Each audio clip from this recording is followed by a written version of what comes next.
Imagine a future where clean energy powers our homes, diversity enriches our communities, and progress isn't just a buzzword but a reality. Now, picture the forces determined to derail that vision. In this episode, we delve into a crossroads of ambitions and opposition, exploring how the UK's path forward has been clearly challenged, and why hope remains our most powerful ally. Now, before I get started, I would like to ask you a favor. It's a very simple one. Open up your email client and in the to field, just type in takeitev@gmail.com. Okay, thank you.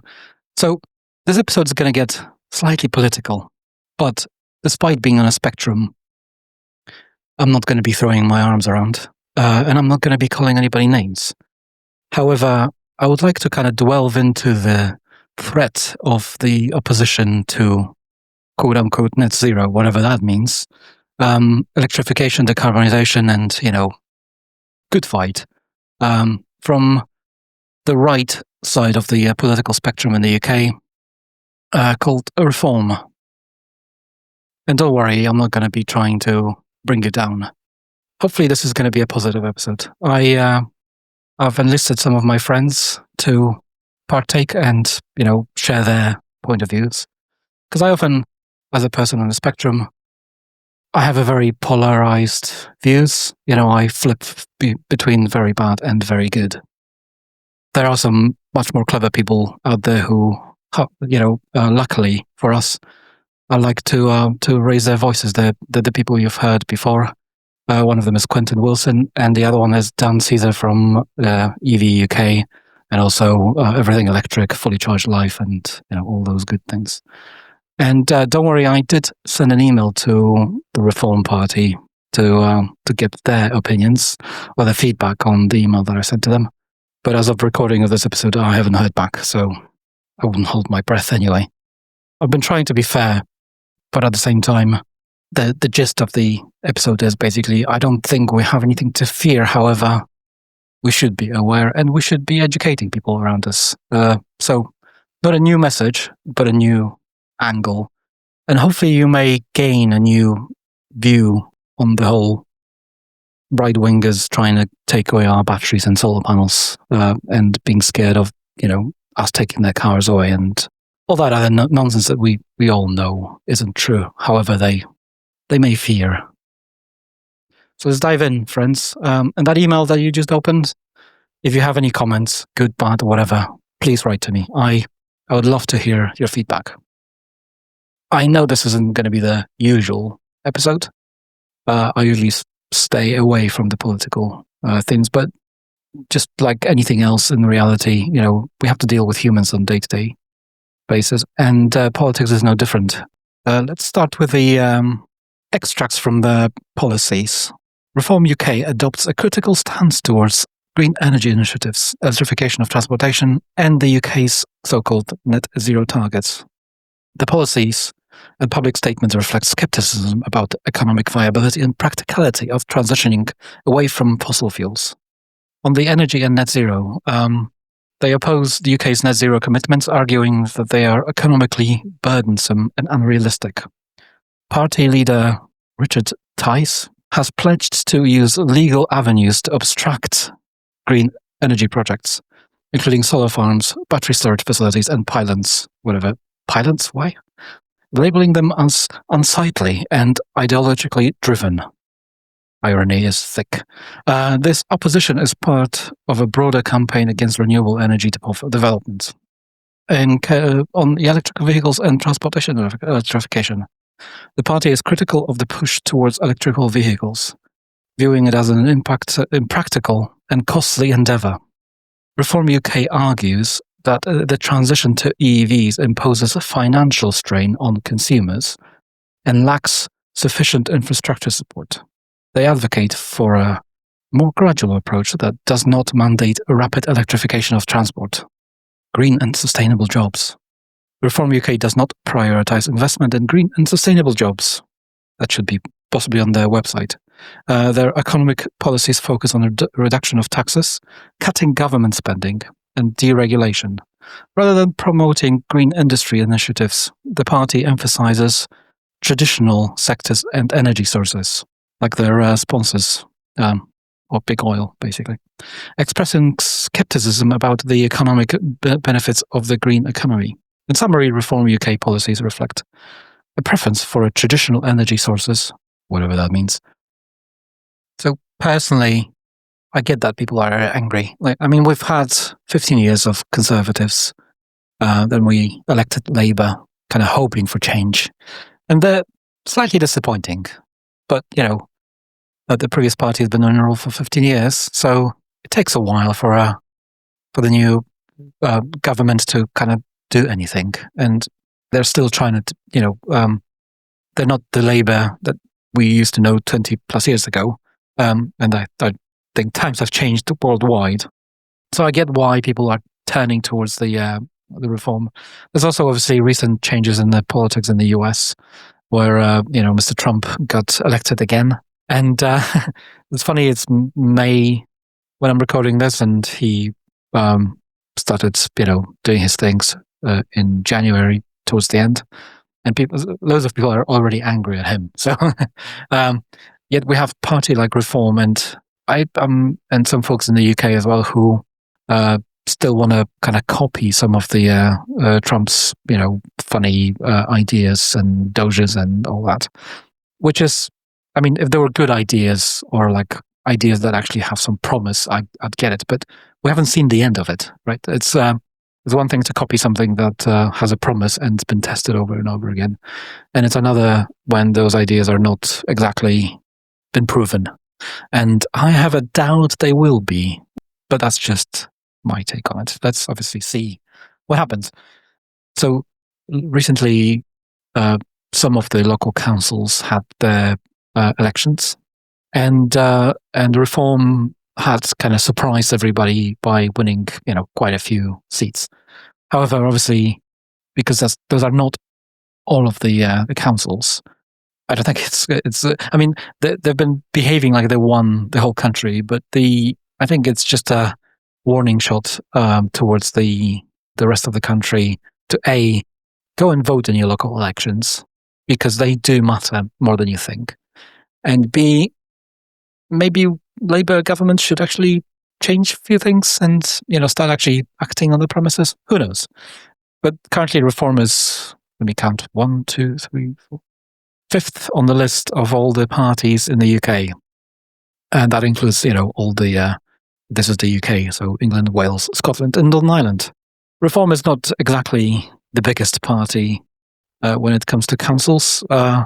We have Labour on top, then Conservatives, then Liberal Democrats, then Greens, and then Reform, and then other parties like SNP and localised parties, Welsh and Irish and whatever. So not exactly mind blowing, but it's it's a bit of a worry, and the Reform seems to have gained some traction after making loads of populist set of promises. Based on a story which, as of yet, has no ending in the US, just like I mentioned. All we know is that there is no net positive to it, and it's largely driven by a far-right mindset. We have a man of the people, Mr. Farage, with yet another political party. The previous one was called UK Independence Party, independence from anything but the fuel and the big oil, obviously. Which is quite hilarious. Promising whatever will please the lowest common denominator of the angry layer of the society. There is always an angry layer of society. Promising to stop wasting public money on promoting net zero, diversity, whatever's the theme of the day. And frankly, whilst there are some savings to be made in the public sector, there's a bunch of wannabe Elon Musk followers, but with more of a drive and less of an experience. I don't have a doubt that they are riding on the Dunning-Kruger effect of their actions for a brief moment of time, following by a major set of failures and setbacks, which won't be publicly discussed on the GB News, and might just be a meme on the internet in the end. In the end, this will slow down any attempt at decarbonization of our country, allow them to throw more doubt at science and reality. And once again, this will benefit their foreign backers. So Mr. Farage will blow on his horn, in the victorious tones, which won't benefit most of his voters and nobody else really. Who haven't seen this before, or haven't actually worked out his modus operandi. Let's look at the failures of Brexit.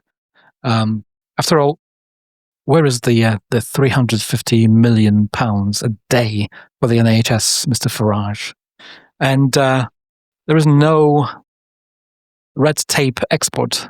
Some of us were promised, right? The number of businesses that I know who suffered greatly or had to open another HQ somewhere in EU to deal with it. It's just it's staggering.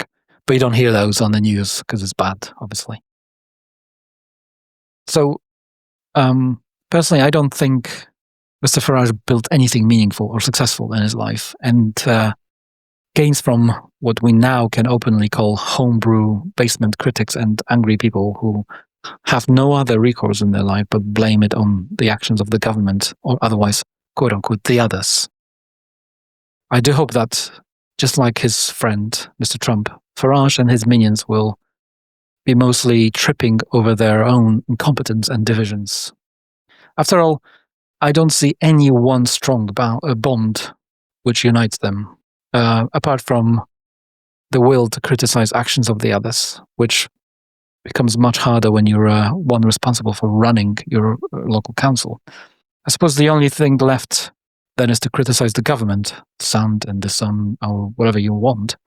Mind you, even that doesn't work, since technically Mr. Farage is now part of the governing body. He's the MP. Terrible one at that.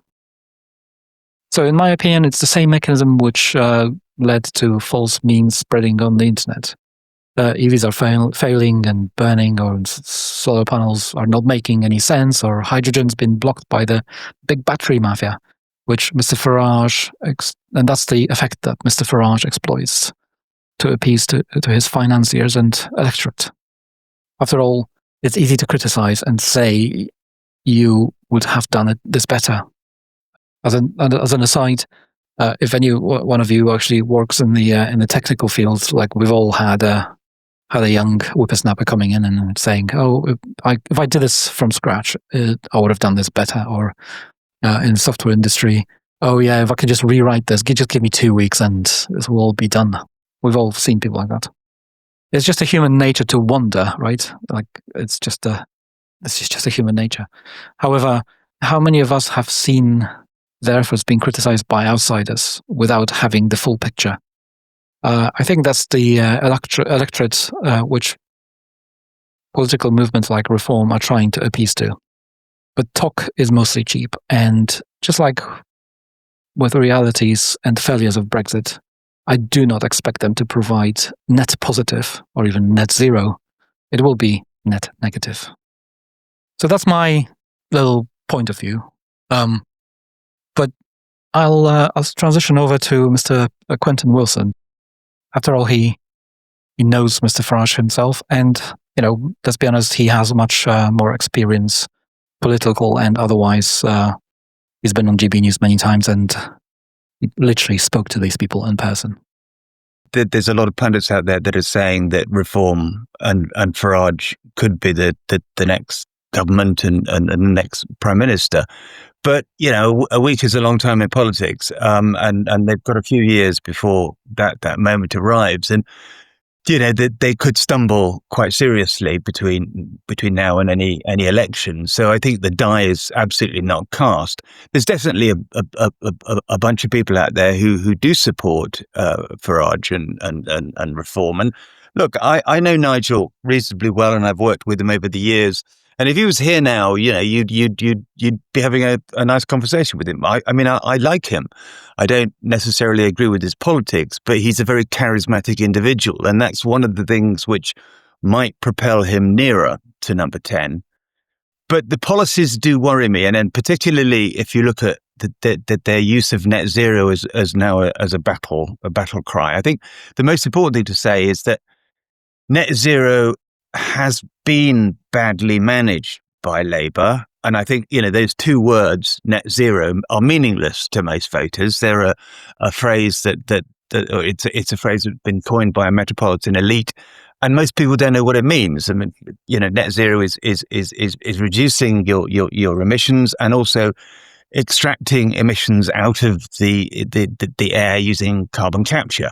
Now that's nuts. I think carbon capture is an unproven technology, and most carbon capture schemes across the world have underperformed. So the whole thing, I think, is faulted. So I think it needs a new lexicon, a new phrase, a new language to make it less usable as a right wing battle cry. So we need to look at that very carefully and say, what do we talk about? Is it a renewable future? Is it clean air and clean energy for all? But just get away from those hugely emotionally charged words, net zero, because it for most voters, it's become a toxic phrase. So that's the first thing I would say we need to do. And then in doing that, you take away that ability to weaponize net zero. And if as Farage and Richard Tice have said, they're declaring war on net zero. Well, it's kind of, are they saying that they're going to unpick everything we've done, particularly in the UK, to move towards cleaner air, cheaper energy, and more renewables? And that would seem particularly wrong-headed. And it's clearly ideological. And they see, the net zero and a reduction in emissions and less use of fossil fuels as a left wing ambition. And it's not. We know from all the polls that there are lots and lots of people out there, ordinary, right thinking, level headed people who don't want their children to breathe polluted air and don't want us to be constantly in the thrall of monopolistic petrostates who just want to raise the price of fossil fuels. And we've had years and years of that. And the idea that we should break all that and take a lump hammer to it and just carry on buying fossil fuels and burning them and polluting the atmosphere is if that's a political strategy, I'm not sure it's going to work, because there are more people out there who want a change than those who don't. And I think you've got to look at the noise out there, which is from a minority. As I said, most people who lay claim to a level head don't want us to carry on burning this stuff and causing climate change and causing low air quality in our towns and cities. So I think it's a really difficult thing for them to do. And if you look at the local councils, Reform say, they're going to shake things up and they're going to change things and get rid of everybody who's doing DEI and everything who's doing climate change stuff and electric car charging and shake up the planning. Well, that sounds great, but it's really difficult to do. And they'll find that as Reform councillors coming in to local councils and trying to change that some of this stuff is enshrined in law. Some of it's really difficult. And are we talking about stopping insulating homes of vulnerable people to save them energy costs? Is that a good thing? No, clearly not. And it's going to cost more money than it might save. And what's happening is they're taking Trump and Elon's playbook of saying we're going to cut waste in councils and we're going to scrap all this renewable stuff and what Biden, the IRA stuff. That's not going to work here, just as it hasn't really worked in America. And, Americans are pushing back against Musk and Doge. So I think, it sounds like a grand plan, but I think it's going to be really, really difficult to execute. And you've got to remember that in the UK, we are now the most successful market for electric cars in Europe. And we've overtaken France and Germany. And we've cut our carbon emissions by 50%, 53% since 1990. And we're a thought leader in renewables and clean energy and low emissions. And if you stand on a political platform and say, I don't agree with all that and I'm going to smash it up, I'm not sure you're going to get a huge consensus of people saying, actually, that's a good thing to do, because clearly it's not. And this idea that this fossil fuels is a growing industry and, it's got such a great future. If we reinstated all those licenses to drill for oil and gas in the North Sea. I mean, that basin geographically and geologically is depleted. To get all that stuff out, the amount they imagine wouldn't be financially viable with the price of oil where it is at the moment. If you've got it all out, it might only be 3 or 4 weeks of supply for the UK. So they need to get their facts straight. And also, this thing which is never discussed, that if you drill and get this stuff out, then it doesn't go directly to the UK. It would go onto the open market and be sold to the highest bidder. There's no way you would channel that into it just to the UK. So it isn't something that we would benefit from directly. It would be sold abroad. So there's all this stuff which needs to be looked at, and you need to look at the facts and say, actually, that's not doable. That's not possible. Yes, and I always find it, again, as a Pole who migrated to this country, 20 years ago, I find it ironic that somebody who used to have a independence party wants to be very dependent on foreign influence and oil fuels. Like it's just it just does not add up in my head, and I'm sure he's very much aware of that. And independence wasn't his. This was a fight against EU, and now it's reform because we want to change things. I don't understand this playbook of let's follow what they're doing in America or whatever. Their chapter's not finished. Like, we haven't seen the ending to that story. And at the end of the day, I don't think reform cutting the DEI or whatever they want to cut at the council level or even at the government level is going to save an average voter who is probably on a low income and already poor and angry at the government any money. No, I know. But look, you have to look at this and say that the Conservatives and Labour have failed to engage voters and to make the change. And I think, we shouldn't be shy about saying this. The reason why reform exists is that the current political party system is broken and they haven't delivered, and nobody trusts them anymore. So that's why reform and Farage have been successful. But I think, we've got to say, is this the country that Britain would want to be, where it is so extreme right wing? And look, whatever your views on immigration, I think it's very fair to say that unchecked immigration is unsustainable, and we all knew that, and we've got to do something about it. And that's the platform, the major platform that reform is trying to be elected on, and neither Conservatives or Labour have done enough to sort that out. And we're all worried about it. We're all worried about our public services and the drain and putting people up in hotels at our cost. That's a big social angst. But the idea that with that comes this destruction of what is a really, really good, successful and powerful initiative to make the world better, particularly the UK, with cleaner air and cheaper energy and energy independence. These are things that we've got to fight for. And lastly, I think that basically, I mean, there's a lot of innovation in industry in the UK that's been built up on the promise of net zero if we're going to carry on. So for this episode, at least, to using that term, I need to start using different terms that are a bit less abstract. We cannot afford to be left behind. It's kind of like Mr. Watt coming up with steam engine back in the day, and people saying, "Nah, I'd rather not pay for that. I'd rather have horses and plow my fields, with my 10 wives or whatever, or children." Like, it's ridiculous. It is, and it's so Little Britain, isn't it? I mean, you look at China and you look at what they've done. What is it?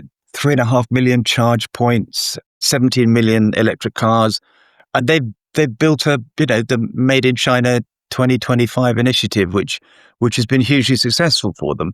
But here we are, we're going to stick our heads in the sand and pretend that the rest of the world isn't doing this, and we're going to go back to fossil fuels and everything's going to be okay. Well, it's not. That huge technological change that's happening out there will just sweep us away if we don't do this. And your point about industry, we can create this green industry which creates more jobs. For every one fossil fuel job, there's two green energy jobs being created, and we're seeing that the jobs in fossil fuels are declining, whereas jobs in green energy and solar and hydro and wind in EVs, in batteries are increasing. So that's a global mega trend, and to ignore it for ideological reasons and to be Little Britain and to go back in time to, as you say, the horse and cart virtually, that's nuts as well. Any other positive points you could make? It depresses me having to think about that and kind of fighting. When you know inside that what you think is a better answer, and there's people doing stupid things. Frankly, it's just my personal view. It angers me internally, and I come to a point where I'm just like, I don't know what to do. Well, this is the rise of the right, isn't it? And it's happening all over Europe and in America.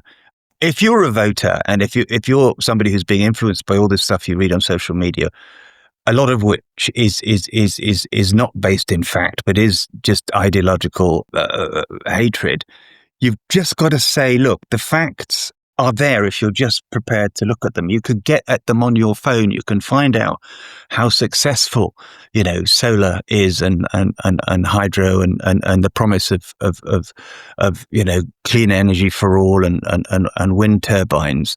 But if you just want your belief system to be exposed to the stuff you want to hear, then you're gonna get sucked into this vortex of hatred and right wing politics.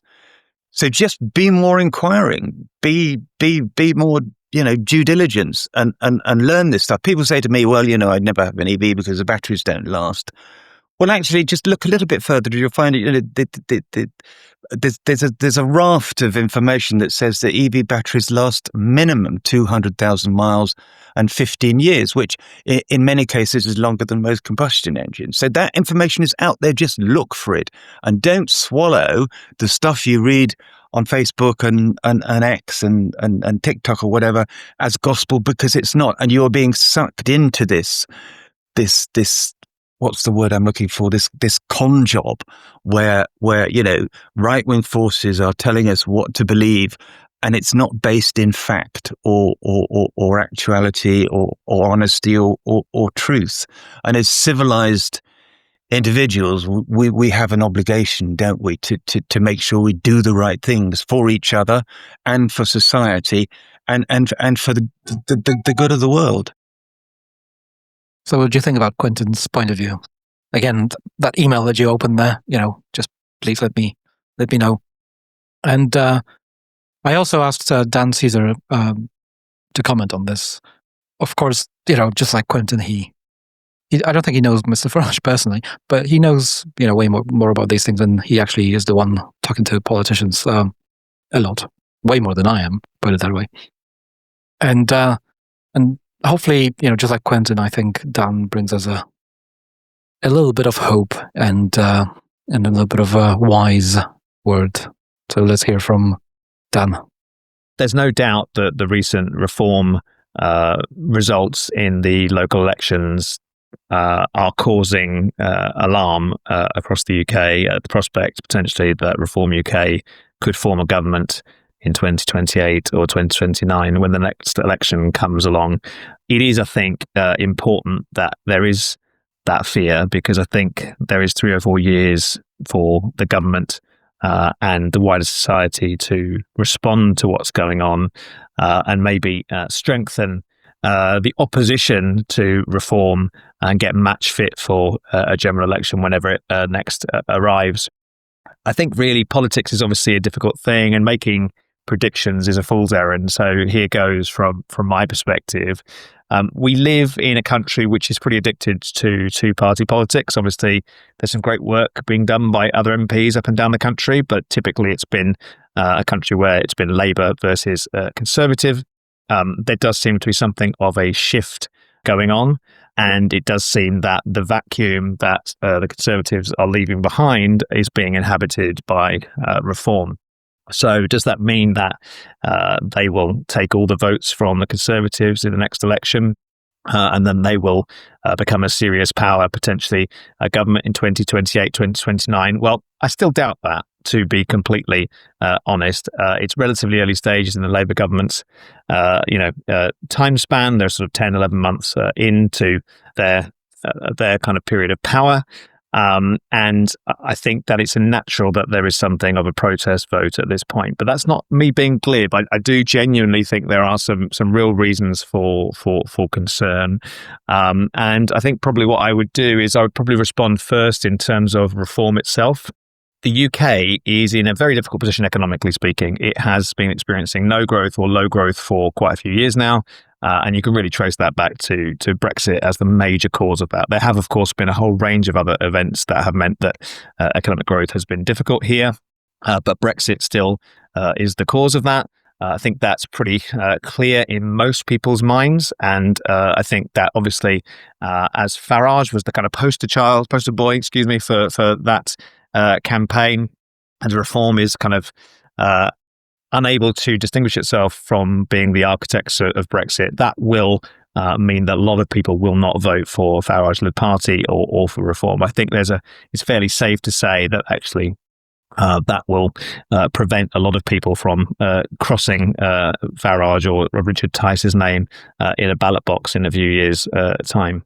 There are short memories and there are lots of, lots of misinformation out there, lots of lies being told, if I can be so bold. And I think that that party will probably stop at nothing to, claim Brexit was a good idea or maybe just not talk about it at all and move on to the next issue as they see it, which has been immigration traditionally. And now I think we're gearing up to a period where net zero is going to be a big, big factor in the next election, sadly. Immigration and how we tackle that as a country has not been solved. It's almost like an insoluble problem, actually. We do need people to come to this country, but they seem to have moved on to the next bogeyman, which is, you're going to have your car taken away or you're going to have your boiler taken away. Your energy bills are going to get more expensive.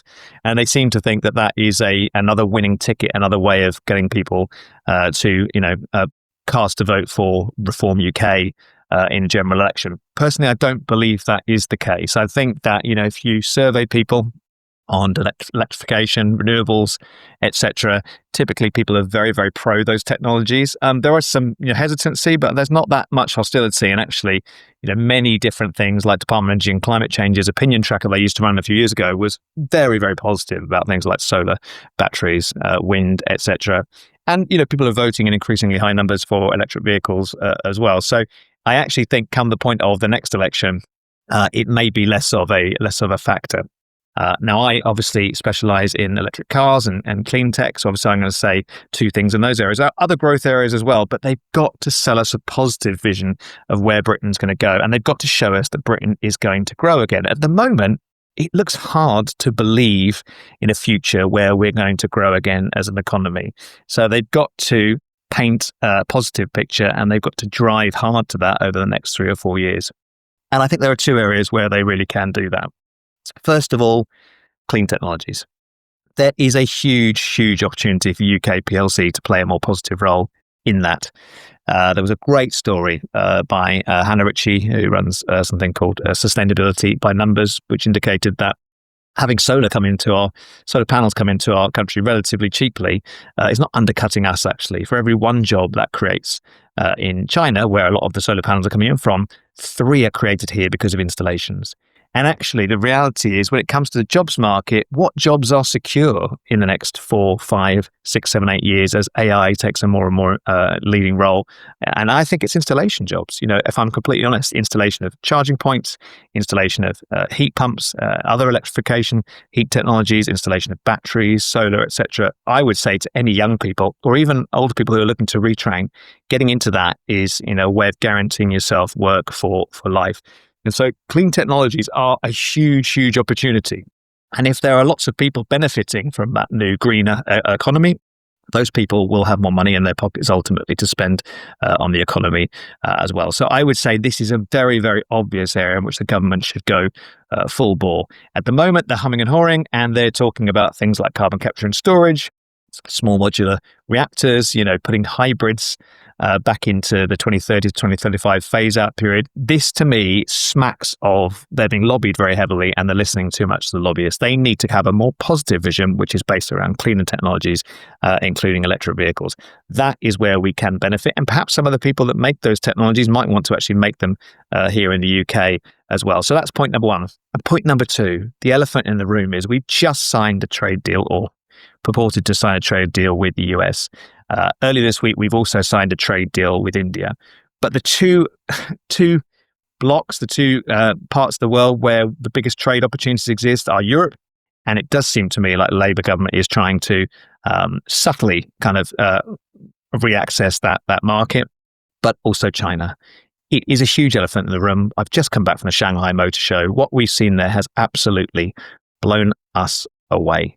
They are the market leaders in all these clean technologies and lots of other technologies too.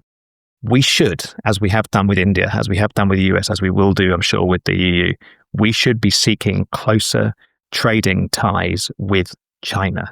That is an economic rocket ship, and we need to get closer. By selling a positive vision around clean tech and around, greater international trade, we can transform our economy over the next 3 or 4 years, or certainly enough that people feel it. And by the time they next go to the ballot box, they're much more inclined to vote Labour, or at least not Reform. Personally, I think there will be a coalition government at the next election. You heard it here first, and I think it might well be Lib Dems, Labour, Green, and a smattering of other parties that make that up. I don't think Reform will get in, but we are right to be worried about it, and we need to get ready. This probably will be the net zero election. So, Mr. Farage and Reform UK, what do you guys think? If you're not from the UK, feel free to actually, let me know what is happening in your local circuits. What worries you? Perhaps we can talk about that. I don't intend to do any more political episodes if I don't have to, but I thought this one is worthy of airing. So, just to take us out, people like Farage and parties like Reform UK rely on people's desperate needs. They just harness that level of desperation in anybody's life, and we've all been there.